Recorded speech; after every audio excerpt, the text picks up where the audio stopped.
दोस्तों नमस्कार। 30 अगस्त 2020 को इंडियन एक्सप्रेस पे एक आर्टिकल छपा है जो मैं आपके साथ शेयर कर रहा हूँ। ये आर्टिकल है, जब बिहार में पहली बार मेंस्ट्रुअल पीरियड्स की छुट्टी महिलाओं को दी गई तो क्या हुआ। ये आर्टिकल लिखा गया है अंकिता द्विवेदी के द्वारा। ये लिखती हैं कि जोमेटो का जो ये डिसीजन है कि मेंस्ट्रुअल पीरियड्स की लीव महिलाओं को दी जाए, तो इससे एक डिबेट शुरू हो गई है। कुछ लोग कह रहे हैं कि ये इससे भेदभाव बढ़ेगा अगर महिलाओं को ये छुट्टी दी जाएगी, और कुछ कहते हैं कि महीने में जो महिलाओं को दिक्कत होती है इससे उनको आराम मिलेगा। तो अंकिता द्विवेदी लिखती है कि 30 साल पहले जब लालू प्रसाद यादव ने बिहार में पहली बार ये क्रांतिकारी कदम उठाया था और महिलाओं को ये छुट्टी दी थी तो क्या हुआ था। उस समय रामबली प्रसाद जो कर्मचारी संगठन के सचिव थे, वो बताते हैं कि 1990 में जब पहली बार लालू प्रसाद यादव जनता दल पार्टी से बिहार के मुख्यमंत्री बने और बैकवर्ड कास्ट की पहली बार सरकार बनी, तो उस समय हड़ताल का समय था, सब जगह हड़ताल हो रही थी। 6 लाख जो कर्मचारी हैं वो हड़ताल पे थे, अपनी अपनी सैलरी बढ़ाने के लिए, प्रमोशन के लिए मांग कर रहे थे। उसमें 10% महिलाएं थी।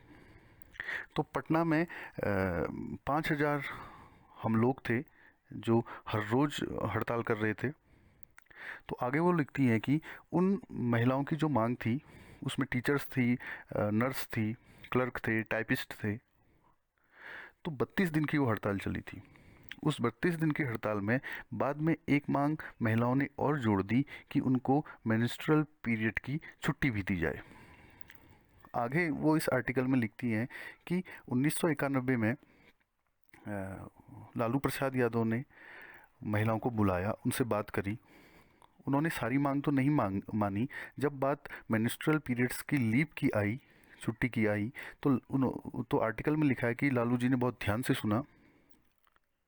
लालू जी की कई चीज़ों पे आलोचना की जा सकती है, अंकिता द्विवेदी लिख रही हैं, लेकिन यह एक ऐसी मांग थी जिसको लालू जी ने मान लिया और इसलिए उनकी तारीफ भी की जानी चाहिए। आगे वो लिखती हैं कि 2 जनवरी 1992 में इसके लिए गवर्नमेंट का ऑर्डर भी आ गया। मेंस्ट्रुअल पीरियड्स की लीव महिलाओं को देने के लिए इसका ऑर्डर भी आ गया। महीने में उनको 2 दिन की लगातार छुट्टी मिलेगी और वो छुट्टी कभी भी ले सकती हैं। और बाद में जो महिलाएं ज़्यादा एज की हैं फिर वो बता सकती हैं कि कब से उनकी छुट्टी बंद कर दी जाए, क्योंकि मेंस्ट्रुअल पॉज भी इसमें होता है।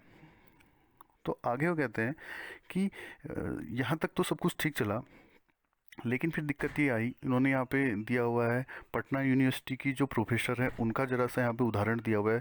पहली बार यह छुट्टी ली गई पटना यूनिवर्सिटी में।